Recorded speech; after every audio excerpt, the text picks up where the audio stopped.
নমস্কাৰ সকলোকে স্বাগত জনাইছোঁ। আমি কথাটো বহু সময়ৰ পৰা ভাবি আছোঁ যে কথাটো ক'ৰবাত গড়বড় হৈ আছে, অংকটো ক'ৰবাত মিলা নাই বা কিবা চাগে অপায় অমংগল হৈ আছে, নহ'লেনো কথাবিলাক ওলোটা পোলোটা কেনেকৈ হ'ব পাৰে। যে এফালে কি হৈ আছে যে এখিনি মানুহে শতিকা জুৰি বসবাস কৰি আছে, সেইখিনি হ'ল অসমৰ ভূমিপুত্ৰ, সেইখিনি খিলঞ্জীয়া মানুহ, সেইখিনি থলুৱা মানুহ, সেইখিনি ৰাভা মানুহ। সেই মানুহখিনিয়ে শতিকাজুৰি তেওঁলোকৰ ঘৰখনত বসবাস কৰি থকাৰ পাছতো তেওঁলোক ঠিকনাবিহীন, তেওঁলোক পৰিচয়বিহীন, তেওঁলোকৰ মাটিৰ পট্টা নাই। এতিয়া মাটিৰ পট্টা দিয়া সলনি চৰকাৰে কৈছে যে নাই আমি তাত টাউনশ্বিপ বনাব লাগে, কিবা এটা চিন্তা চৰ্চা কৰি আছোঁ। এটা টাউনশ্বিপ বনোৱা প্ৰকল্পটো এতিয়ালৈকে বাতিল কৰা নাই, ৰাইজে প্ৰতিবাদ কৰি আছে। তেনেদৰে কোকৰাঝাৰৰ পৰ্বতজোৰা হওক, ডিমা হাছাও হওক, কাৰ্বি আংলং হওক, খিলঞ্জীয়া মানুহবিলাক দৌৰি ফুৰিছে, তেওঁলোকৰ মাটি যায় বুলি চাৰিওফালে খেদি ফুৰিছে। আৰক্ষী বিষয়া সকলোকে খেদি ফুৰিছে, প্ৰতিবাদ কৰিছে। ৰাভা হাছঙৰ মানুহখিনিয়েও ৰ'দে বৰষুণে প্ৰতিবাদ কৰিছে। কুলচি নৈ পাৰৰ মানুহখিনিয়েও, গাৰো, খাচী, ৰাভা মানুহখিনিয়ে প্ৰতিবাদ কৰিছে যে ইয়াত নদী বান্ধ নালাগে। এতিয়া কথাটো হ'ল, তাৰ পৰা এটা কথা বুজিব পাৰি যে থলুৱা মানুহৰ, খিলঞ্জীয়া মানুহৰ, ভূমিপুত্ৰ মানুহৰ অৱস্থা তথৈবচ। কিন্তু ৰ'ব, তাত কিবা এটা গড়বড় আছে। কিয় গড়বড় আছে? অসমখনত এতিয়া গোটেইখিনি মহান মানুহে লগ লাগিছে। যে প্ৰথমজন হ'ল মেন উইথ মিডাছ টাচ। যে ইংৰাজীত এটা কথা আছে, মেন উইথ মিডাছ টাচ, যে তেওঁ যিটো বস্তুকে স্পৰ্শ কৰে সেইটো সোণৰ হৈ যায়। এতিয়া সেই বিশেষ ব্যক্তিজনৰ নাম হ'ল জয়ন্ত মল্লবৰুৱা।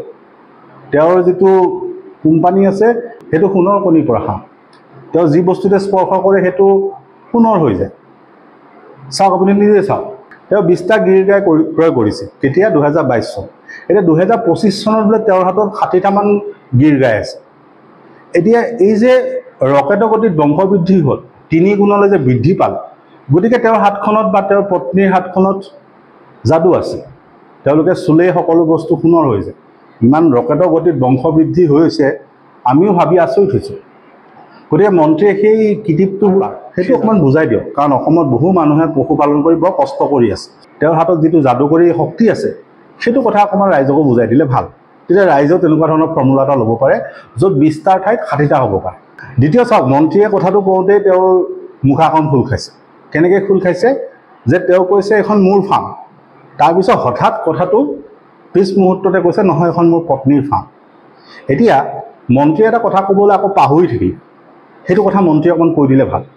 যে তেওঁ সেইখন কেৱল গৰুৰ ফাৰ্মেই খোলা নাই, সেই JMB একুৱা এগ্ৰ' যিখন প্ৰাইভেট লিমিটেড আছে, সেইখন এখন কেৱল গৰুৰ ফাৰ্মেই নহয়, সেইখন তেওঁৰ পত্নীৰ ফাৰ্মেই নহয়। তেওঁ এটা কথা ক'বলৈ পাহৰি থাকিলে, হিন্দু মুছলমানৰ এটা সম্প্ৰীতিৰ নিদৰ্শন। সেই কথাটোও মন্ত্ৰীয়ে কৈ দিয়ক যে আমি যেতিয়া সেই JMB একুৱা এগ্ৰ' এই কোম্পানীটো কেনেকুৱা ধৰণৰ সেইটো আমি বিচাৰি চাইছিলোঁ, তেতিয়া তাত এটা ইমেইল এড্ৰেছ দিয়া আছে, যে সেই কোম্পানীটোৰ নামত যিটো অফিচিয়েল ইমেইল এড্ৰেছ সেইটো এটা দিয়া আছে, zehirul.islam89@gmail.com। অৰ্থাৎ সেই কোম্পানীটোৰ ইমেইল এড্ৰেছ এইটো। এতিয়া তাত দুজন ব্যক্তিৰ নাম লিখা আছে, দুজন মালিকৰ নাম লিখা আছে। প্ৰথমজনৰ নাম হ'ল জহিৰুল ইছলাম আৰু দ্বিতীয়জন হ'ল জুলি ডেকা বৰুৱা, অৰ্থাৎ জয়ন্ত মল্লবৰুৱাৰ পত্নী। গতিকে তেওঁ যিহেতু ইমান ধুনীয়া কাম এটা কৰি আছে, সেই কথাটো ৰাইজক ক'লে ভাল, যে তেওঁ হিন্দু মুছলমানৰ এটা সম্প্ৰীতি গঢ়ি তুলিছে, খুব ধুনীয়া এটা ব্যৱসায়িক বণ্ডিং গঢ়ি তুলিছে। অসমৰ মানুহকো দেখুওৱাৰ প্ৰয়োজন আছে, কাৰণ মানুহবিলাক উত্তেজিত হৈছে, হিন্দু মুছলমানৰ নামত এতিয়া উত্তেজনা সৃষ্টি হৈছে। গতিকে মন্ত্ৰীয়ে সেই উদাহৰণটো দেখাই দিয়ক যে অসুবিধা নহয়, আমিয়েই দেখুৱাই দিছোঁ। প্ৰকল্পটোৰ নাম আছিল গৰুসুদি, খুব ঢোল কোবোৱা হৈছে। সেইজন পদ্ম হাজৰিকাৰ হিৰ' দেখুওৱা হৈছে। এতিয়া গৰুসুদি প্ৰকল্পটো আমি বুজি পোৱা মতে, তেওঁলোকে কি বুজি পায় আমি নাজানো, গৰুসুদি প্ৰকল্পটো আমি বুজি পোৱা মতে এইটো এটা চৰকাৰী আঁচনি, যিটো ডিপাৰ্টমেণ্ট অফ ভেটেনাৰী অৰ্থাৎ অসমৰ পশুপালন বিভাগে লৈছিলে। এতিয়া পশুপালন বিভাগে যিহেতু লৈছিলে, গৰুকেইটা যেতিয়া গুজৰাটৰ পৰা যিহেতু কিনি আনিছিল, এই পশুপালন বিভাগে কাৰ পকেটত টকা খৰচ কৰিছে? ৰাইজৰ ধন, ৰাজকোষৰ ধন, অৰ্থাৎ ৰাইজৰ টকাৰেই গৰুকেইটা কিনা হৈছিল। এতিয়া ৰাইজৰ টকাৰে গৰুকেইটা কিনি অনাৰ পাছত এই যে বিধায়ককেইজনে যে ভগাই ল'লে নিজৰ মাজত যে এনেকৈ ভাগ কৰি ল'লে, সেইটো ক্ষেত্ৰত সিদ্ধান্তটো কোনে ল'ব? ইয়াত লিখা আছে ইট ৱাজ ডিচাইডেড। যিখন কাগজ আজি জয়ন্ত মল্লবৰুৱাই ৰাজহুৱা কৰিছে তাত লিখিছে ইট ৱাজ ডিচাইডেড। কোনে ডিচিশ্যন ল'লে? এতিয়া সেই সিদ্ধান্তটো কোনে ল'লে? সেই কাগজখন ক'ত? যিটো সিদ্ধান্তৰ যিখন মেম' বা যিখন নটিচ, সেইখন ক'ত আছে? কোনে সিদ্ধান্ত লয়? সেইটো কাৰ সিদ্ধান্ত মতে হৈছে? যে এই গৰুখিনি ভগাই ল'লে তাৰ বাবে কিবা কেবিনেটৰ বৈঠক হৈছিল। দ্বিতীয় কথা হ'ল এই যে 2,40,00,000 টকা, সেইটো বিধানসভাত দিয়া তথ্য, আমি এনেই কৈ থকা নাই। বিধানসভাত চৰকাৰে জনাইছে যে দুবাৰকৈ গৰু গোহালি বনোৱা হৈছিলে, য'ত সৰ্বমুঠ প্ৰায় 2,40,00,000 টকা খৰচ হৈছে। এতিয়া সেই গৰু গোহালিটো এতিয়া ক'ত আছে? ইমান টকা খৰচ কৰি যে গৰু গোহালি যে বনাইছিলে সেইটো ক'ত আছে? আৰু আমি এইটো বুজি পোৱা নাই যে গৰু গোহালিটো যেতিয়া বনাইছিলে তেতিয়া তেওঁলোকে হিচাপ কৰা নাছিল নেকি তাত কিমানটা গৰু ধৰিব? যদি ইমানখিনিও নাজানে তেতিয়াহ'লে সেই গৰু গোহালিটো কিয় বনাইছে? সেই পদ্ম হাজৰিকাই ইমান লম্ফজম্ফ কিয় কৰিছে? তেওঁলোকে কিমানটা তাত গৰু ধৰিব, কিমানটা গৰুৰ বাবে কিমানখিনি ঠাইৰ প্ৰয়োজন হ'ব, কিমানটা গোহালিৰ প্ৰয়োজন হ'ব, সেইটো হিচাপ নকৰাকৈ গৰু কিনিছিল। যদি কিনিছিলে সেইটো কি ধৰণৰ প্ৰকল্প আছে য'ত তেওঁলোকে হিচাপটোকে নাজানে? আৰু 2,40,00,000 টকা দি যে এই গোহালিটো বনাইছিলে, সেই গোহালিটো 300 গৰু কিয় নধৰিলে? ইমান টকা খৰচ কৰাৰ পিছত, ইমান দামী গোহালি এটা বনোৱাৰ পিছত সেই গোহালিটোত গৰু নধৰা কথাটো আমি অকণ বুজি পোৱা নাই, বুজাই দিলে ভাল। এতিয়া আপুনি গোটেই কাহিনীটো বুজি পাইছে যে এই মন্ত্ৰীসকলে বা এই মন্ত্ৰীসকলৰ পত্নীসকলে য'ত হাত দিয়ে তাতে খুন হৈ পৰে। কিন্তু সাধাৰণ ৰাইজৰ দেখোন নহয়। সাধাৰণ ৰাইজৰ দেখোন অৱস্থা তথৈবচ, যে তেওঁলোকৰ ভৰি তলৰ মাটিখিনিও যাওঁ অৱস্থা। এতিয়া তাত আৰু এটা কথা আছে যে মন্ত্ৰীসকলৰ এই পত্নী বা মন্ত্ৰীসকলে চুই দিয়াৰ লগে লগে খুন হোৱাৰ বিপৰীতে তেওঁলোকে যিখন চৰকাৰ চলাই আছে সেইখনে কিন্তু ধাৰ কৰি তৎ পোৱা নাই। তেওঁলোকে যিমানেই কওক এইটো কথা ঠিক যে অসমখন তেওঁলোকে চলাব পৰা নাই, তেওঁলোকে ধাৰ কৰি আছে।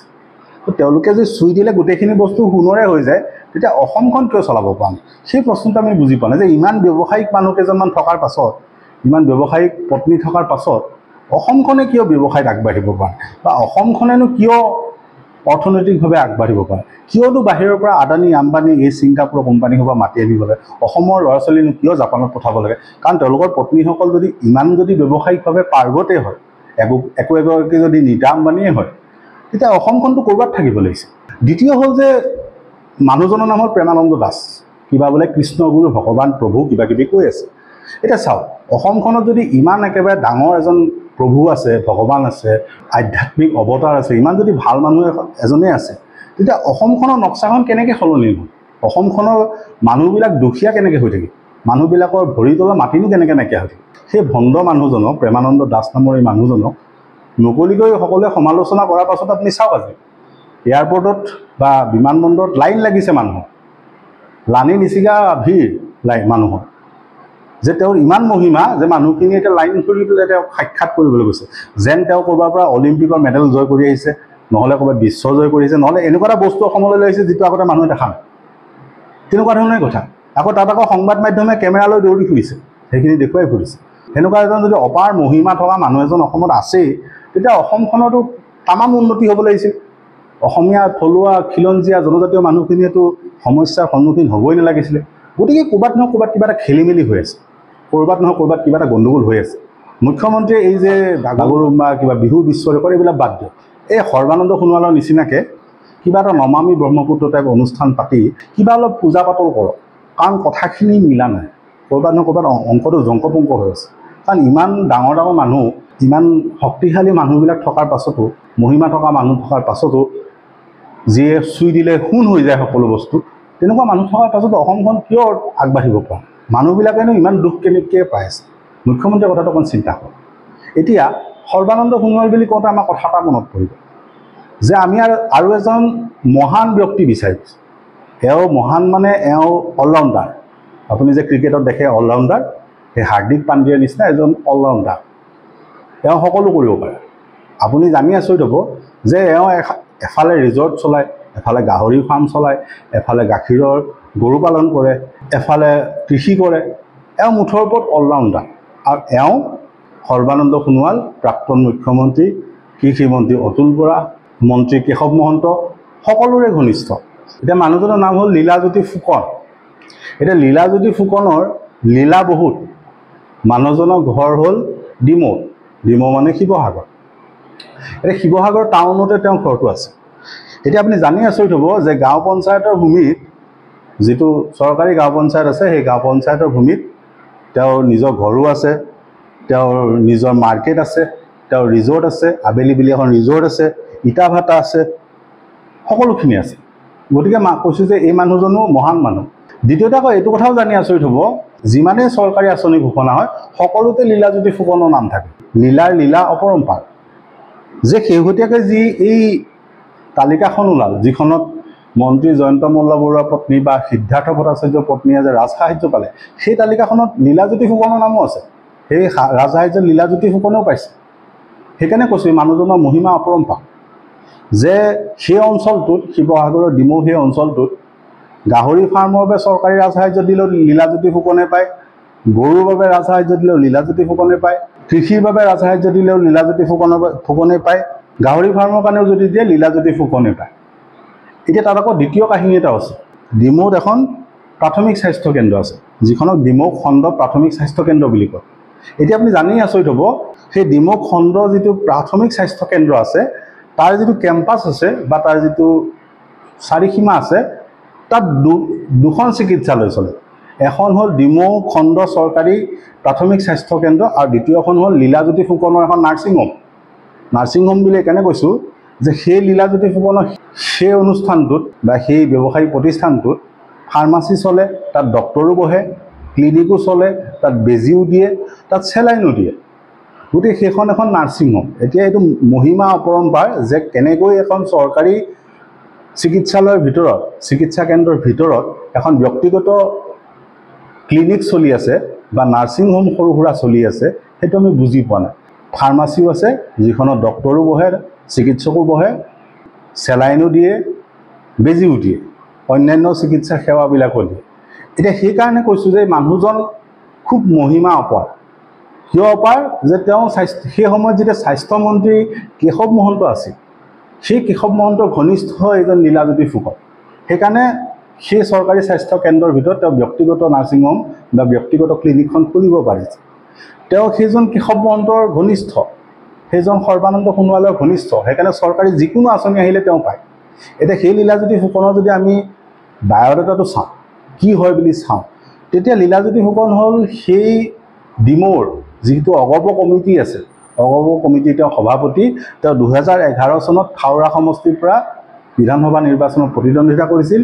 তেওঁ আছিল অগপৰ প্ৰাৰ্থী আৰু লগতে সেই গোটেই চৰকাৰী প্ৰকল্পবিলাকৰ হিতাধিকাৰী তেওঁ। কিন্তু বাস্তৱত তাত গাহৰি ফাৰ্মখনো নাই, তাত কৃষি ফাৰ্মখনো নাই, তাত সেই গৰু গোহালিটোও নাই, একো নাই।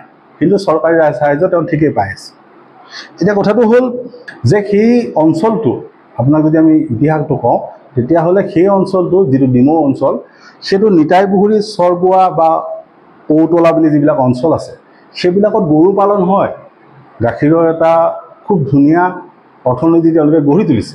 কিন্তু সেইখিনি মানুহে ৰাজসাহায্য নাপায়। পায় কোনে? লীলাজ্যোতি ফুকন। কিয় পায়? কাৰণ এইকেইজন মানুহ অৰ্থাৎ সৰ্বানন্দ সোণোৱাল, অতুল বৰা, কেশৱ মহন্তৰ ঘনিষ্ঠ।